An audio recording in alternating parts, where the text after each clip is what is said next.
প্ৰত্যেকখন ডিষ্ট্ৰিক্টৰ প্ৰত্যেকজন শিক্ষকলৈ এটা গুৰুত্বপূৰ্ণ নটিফিকেশ্যন। আপোনালোকে যদি ইয়াতে চাই, office of the mission director সমগ্ৰ শিক্ষা অসমৰ ফালৰ পৰা, শিক্ষা বিভাগৰ ফালৰ পৰা 28/1/2026 তাৰিখত এই খবৰটো ওলাই আহিছে। এই যিটো এখন যি নটিফিকেশ্যন, এই নটিফিকেশ্যনত আহিছে সমগ্ৰ শিক্ষা অসমৰ মিছন ডিৰেক্টৰৰ ফালৰ পৰা, আৰু পঠিয়াই দিছে ডিষ্ট্ৰিক্ট মিছন কোঅৰ্ডিনেটৰ প্ৰত্যেকখন জিলাৰ সমগ্ৰ শিক্ষা অসমৰ। আৰু ছাবজেক্টটো যদি আমি চাওঁ, mandatory application of leave through 682 portal. তো শিক্ষাক্ষেত্ৰ পৰ্টেলত যিটো লিভ থাকে, সেই লিভৰ ক্ষেত্ৰত মেণ্ডেটৰী এপ্লিকেশ্যনক লৈ কথা ইয়াতে লিখা আছে। তো সমগ্ৰ কথাখিনি আমি চাম, গোটেইখিনি কথা আমি ইণ্টাৰপ্ৰেট কৰিম। এখন অকণমান দীঘলীয়া নটিফিকেশ্যন হয়, তো কি কথা ইয়াতে দিছে গোটেইখিনি কথা আমি ডিটেইলকৈ আলোচনা কৰিম। আৰু যদি ভিডিঅ'টো ভাল লাগে, লাইক, শ্বেয়াৰ, ছাবস্ক্ৰাইব এটা কৰি দিব। ইয়াতে লিখিছে বিষয়টো শিক্ষাক্ষেত্ৰ পৰ্টেলৰ জৰিয়তে বাধ্যতামূলকভাৱে ছুটী আবেদন দাখিল কৰাৰ সন্দৰ্ভত।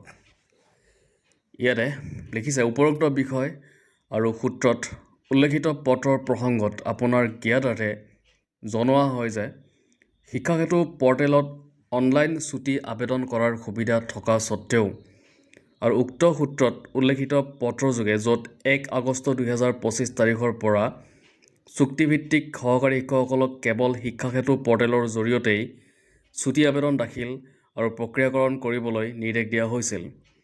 পূৰ্বতে নিৰ্দেশনা জাৰি কৰা হৈছিল যদিও প্ৰায় সকলো জিলা মিছন সমন্বয়কৰ পৰা এতিয়াও অফলাইন ছুটী আবেদন প্ৰাপ্ত হৈ আছে।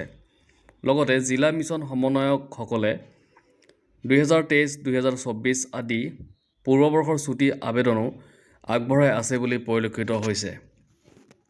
এই সন্দৰ্ভত আপোনাক পুনৰবাৰ নিৰ্দেশ দিয়া হৈছে যে আপোনাৰ অধিক্ষেত্ৰাধীন সকলো চুক্তিভিত্তিক সহকাৰী শিক্ষকক কেৱল শিক্ষাক্ষেত্ৰ পৰ্টেলৰ জৰিয়তেই ছুটী আবেদন দাখিল কৰিবলৈ নিৰ্দেশনা প্ৰদান কৰিব।